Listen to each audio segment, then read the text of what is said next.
আসসালামু আলাইকুম রহমতুল্লাহ। সুপ্রিয় দর্শক, মির্জা ফখরুল ইসলাম আলমগীরের জামাই ফাহাম আব্দুল সালাম তিনি ইসলামের ছাত্র শিবিরকে নিয়ে মিথ্যাচার করেছেন।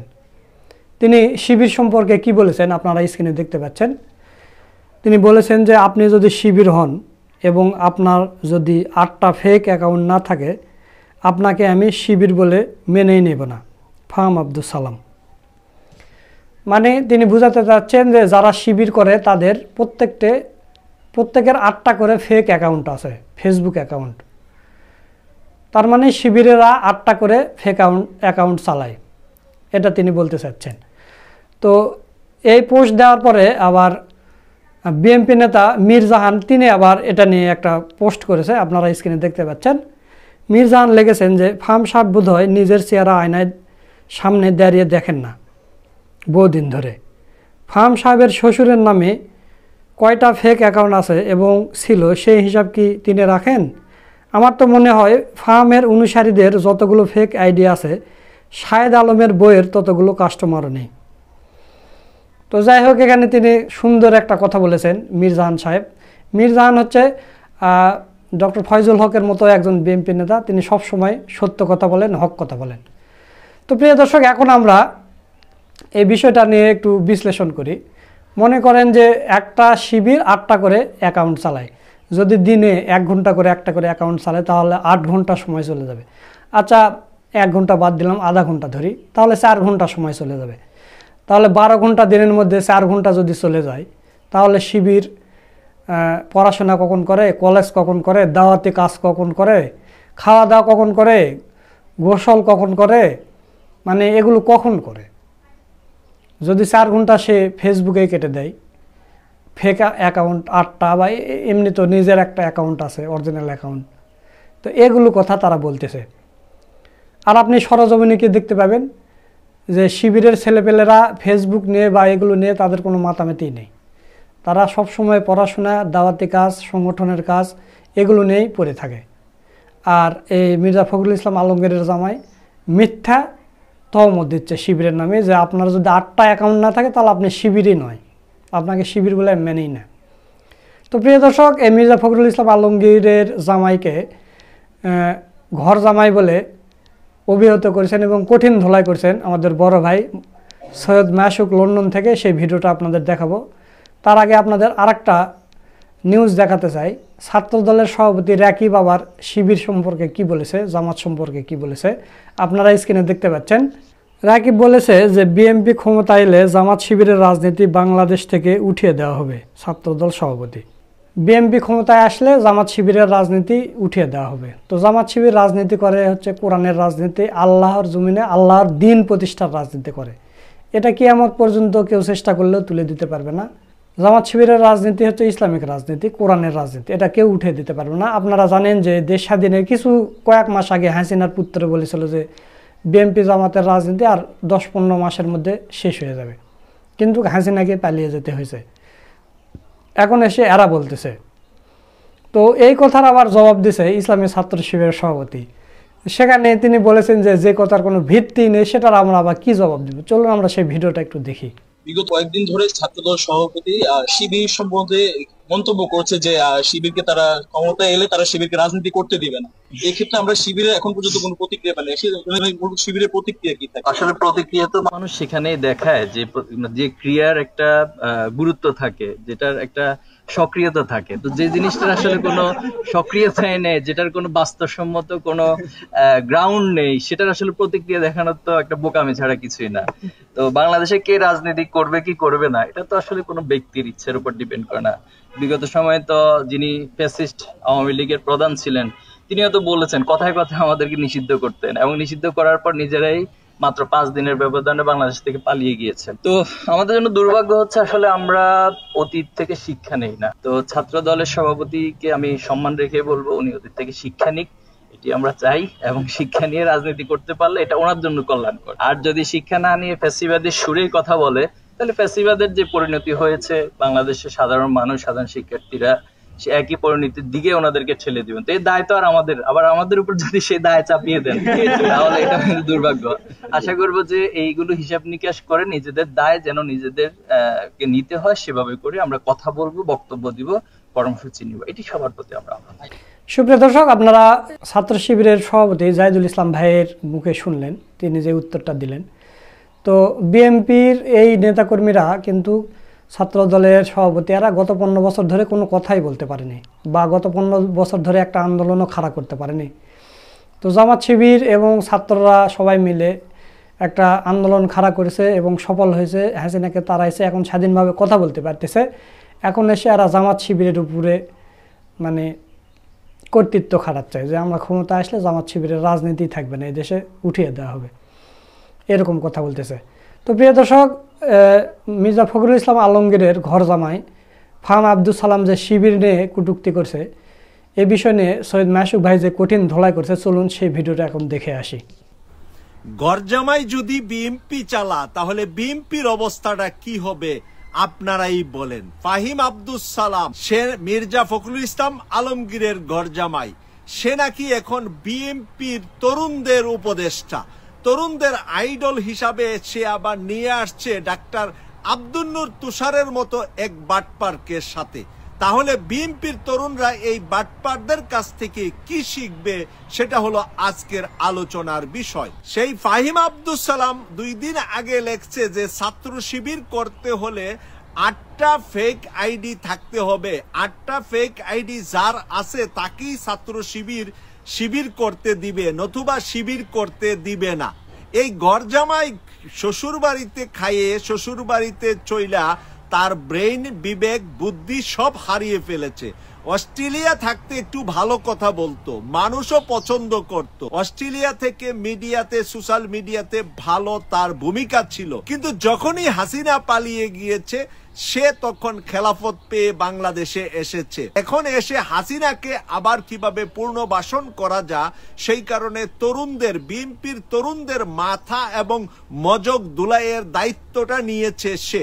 কারণ মির্জা ফখরুল ইসলাম আলমগীরের একমাত্র মেয়ের জামাই, সেহেতু উত্তরসূরি মির্জা ফখরুল ইসলাম আলমগীরের।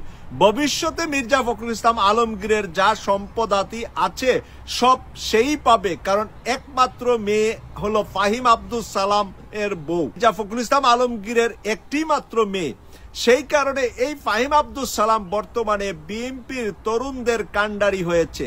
সে তরুণদেরকে নিয়ে কয়েকদিন আগে একটা অনুষ্ঠান করেছে, ওই অনুষ্ঠানে রাখছে ডাক্তার আব্দুল নূর তুষারকে। যে ডাক্তার আব্দুল নূর তুষার আগে বিএনপির কলা খেয়েছে, মাঝখানে শেখ হাসিনার পুরা আমলটাই কমলা খেয়েছে, এখন আবার বিএনপির কাছ থেকে আপেল খাইতে আসছে। কিন্তু এই ফাহিম আব্দুল সালামের হাত ধরে আব্দুল নূর তুষার এখন বিএনপির তরুণদেরকে বিজ্ঞান এবং প্রযুক্তিতে ডেভেলপমেন্টের জন্য তারা টিচিং দিচ্ছে, তারা প্রশিক্ষণ দিচ্ছে। কারণ শিবির তো বিজ্ঞান এবং প্রযুক্তিতে এগিয়ে গিয়েছে, এখন ছাত্রদল, যুবদল তাদেরকে ট্রেন আপ করার দায়িত্ব নিয়েছে ওই 2 বাটপার মিলে। এখন বাটপার যদি আপনার শিক্ষক হয়, আপনার উস্তাদ হয়, আপনাকে শিখাবে কুনাইচ্চা বাটপারি, আপনাকে রিয়েল ইঞ্জিনিয়ারও বানাবে না, রিয়েল ডাক্তারও বানাবে না। ডাক্তার বানালে আপনার হাতে মানুষ মারা যাবে, ইঞ্জিনিয়ার বানালে আপনি যে ব্রিজ বানাবেন ওটা ভেঙে পড়বে পুরা বাসের যাত্রী সহ নিয়ে। কারণ আপনার যোগ্যতা হবে কি, ওই বাটপারের মতো যোগ্যতা আপনার তৈয়ার হবে।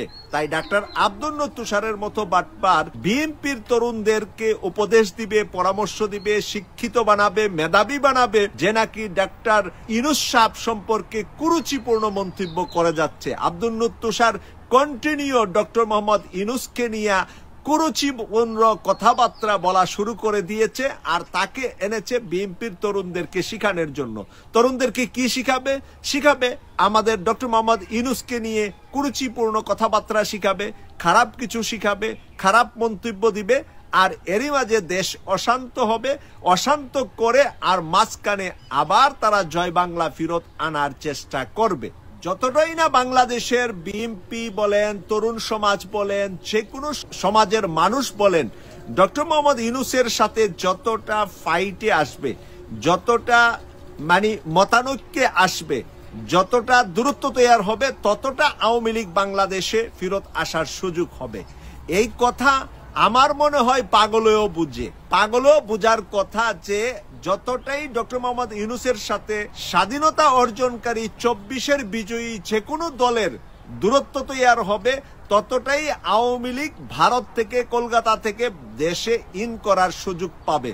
শোনা গেছে জয় নাকি এখন দিল্লি থেকে কলকাতায় এসে মিটিং করছে আওয়ামী লীগের পলাতক মন্ত্রী এমপিদের সাথে।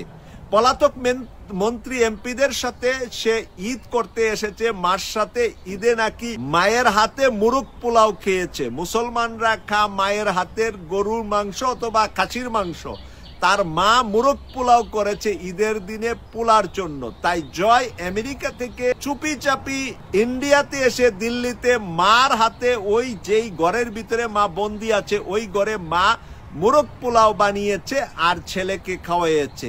এই ছেলে এখন নাকি কলকাতাতে 5 স্টার হোটেলগুলোতে মিটিং করছে বাংলাদেশ থেকে পালিয়ে যাওয়া বড় বড় আওয়ামী লীগের নেতাদের সাথে, কি করে কিছু নেতাদেরকে দেশে ঢুকিয়ে কিভাবে দেশে বিশৃঙ্খলা তৈরি করা যায়। এবং ভারতীয় রয়ের সদস্যরাও সেখানে অবস্থান করছে জয়ের সাথে, এবং তারাও বাংলা ভাষায় যারা রয়ের এক্সপার্ট আছে তারা নাকি পরামর্শ দিচ্ছে জয়কে যে কিভাবে জয়কে পুশিং করে বাংলাদেশে যদি ডক্টর মোহাম্মদ ইউনূসকে কোনো রকম ফেলে দেওয়া যায়, সাংবিধানিক ক্রাইসিস দেখা দিবে, তখন প্রেসিডেন্ট তো আছেই চুপ্পু এদের, এর মাঝে জয়কে কিভাবে ক্ষমতাসীন বানানো যায় সেই স্বপ্ন দেখছে ভারত থেকে আওয়ামী লীগ। যদিও এই স্বপ্ন বাংলাদেশের মুসলমানদের রক্ত থাকতে দিবে না, রক্তের বন্যা বসাইয়া দিবে আমরা জানি। আলেম উলামা ইসলামী সমমনা মানুষগুলা এই কাজটা হতে দিবে না আমরা বিশ্বাস করি। কিন্তু এর পরেও আমার কথা হলো আব্দুল নূর তুষারের মতো একজন চিটার আর ফাহিম আব্দুস সালাম এখন হয়ে গিয়েছে কমিশন বাণিজ্যকারী। এখন সে কমিশন বাণিজ্য করে বিভিন্ন উপদেষ্টাদের সাথে। তার বড় উস্তাদ হলো ডক্টর আসিফ নজরুল। এই আসিফ নজরুলের ছাত্র হইল ফাহিম আব্দুস সালাম। এখন আসিফ নজরুলও মন্ত্রণালয়ে আছে, আরো কয়েকটা আছে যারা আপনারা জানেন যে ভারতকে বা আওয়ামী লীগকে সাপোর্ট করতে চায়।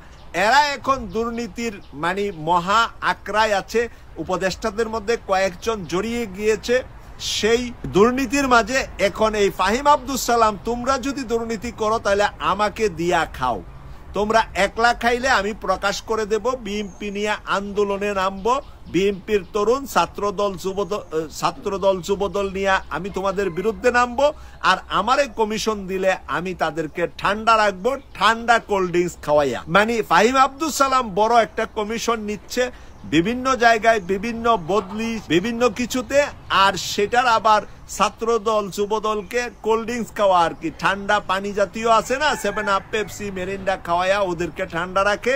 আর ফাহিম আব্দুস সালাম কমিশন বাণিজ্য করে। এই কমিশন বাণিজ্যকারী ফাহিম আব্দুস সালাম বলছে ছাত্র শিবির করতে হলে 8টা ফেক আইডি থাকতে হবে। 8টা ফেক আইডি দিয়া তারা বিএনপির বিরুদ্ধে বা দেশে অন্যান্য বিরুদ্ধে ফেক নিউজ প্রচার করে, আর এই 8টা না থাকলে আপনি শিবির করতে পারবেন না।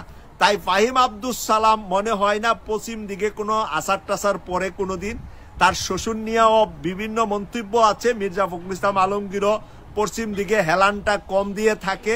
আর তার ভিতরেও এই যে বাম রামের যে চরিত্র আছে সেটা এখন প্রকাশ পাচ্ছে, যতটা দিন যাবে আরো প্রকাশিত হবে। কারণ শিবির করতে হলে মানুষ বলে কোরআন হাদিস পড়া লাগে, মানুষ বলে 5 ওয়াক্ত নামাজ জামাতে পড়া লাগে, মানুষ বলে ভালো কাজ কতটুকু করছো ডেইলি রিপোর্ট রাখতে হয়। এখন সেই শিবিরকে ফাহিম আব্দুস সালাম বলতেছে 8টা ফেক আইডি না থাকলে আপনি শিবির করতে পারবেন না, শিবির বাইর করে দিবে। এইটা যদি হয় তাহলে বাংলাদেশে 1 কোটি শিবির তো আছে না, আরো বেশি আছে। যারা শিবির করেন আপনারা কমেন্টস করে লিখতে পারেন, বা শিবির যারা করে এসেছেন তারা লিখতে পারেন যে শিবির বর্তমানে কি 1 কোটি না 2 কোটি, এটা আমার জানা নাই। এই 1-2 কোটি শিবির তো এমন কোন গ্রাম নাই, এমন কোন মানে রুট নাই যে যেই রুটে শিবির 10 জন 5 জন নাই। তাহলে তারা আসলে করেটা কি, এটা আপনারা যারা বাংলাদেশে আমার এই ভিডিওটা দেখবেন তারাই কমেন্টস লিখবেন যে আসলে শিবির করেটা কি। আসলে শিবির যেটা বলে এটা করে, না ফাহিম আব্দুস সালাম যেটা বলছে সেটা করে? আপনাদের মন্তব্যের অপেক্ষায় থাকলাম। কেটিভি 24 কে সাবস্ক্রাইব করে নিয়মিত অনুষ্ঠান দেখার আমন্ত্রণ জানিয়ে বিদায় নিলাম। আমি সৈয়দ মাসুক, লন্ডন থেকে। আল্লাহ হাফেজ। সুপ্রিয় দর্শক, আপনারা সৈয়দ মাসুক ভাইয়ের ভিডিওটা দেখলেন। তো মাসুক ভাইয়ের ধোলাইটা কেমন হয়েছে তা অবশ্যই কমেন্ট করে জানিয়ে দেবেন। আর ভিডিওটা ভালো লাগলে শেয়ার করবেন। নিত্য নতুন এরকম আপডেট ভিডিও পেতে আমাদের চ্যানেলটা সাবস্ক্রাইব করে রাখবেন। আজকের ভিডিও এই পর্যন্তই। সকলকে ধন্যবাদ। আসসালামু আলাইকুম ওয়া রাহমাতুল্লাহ।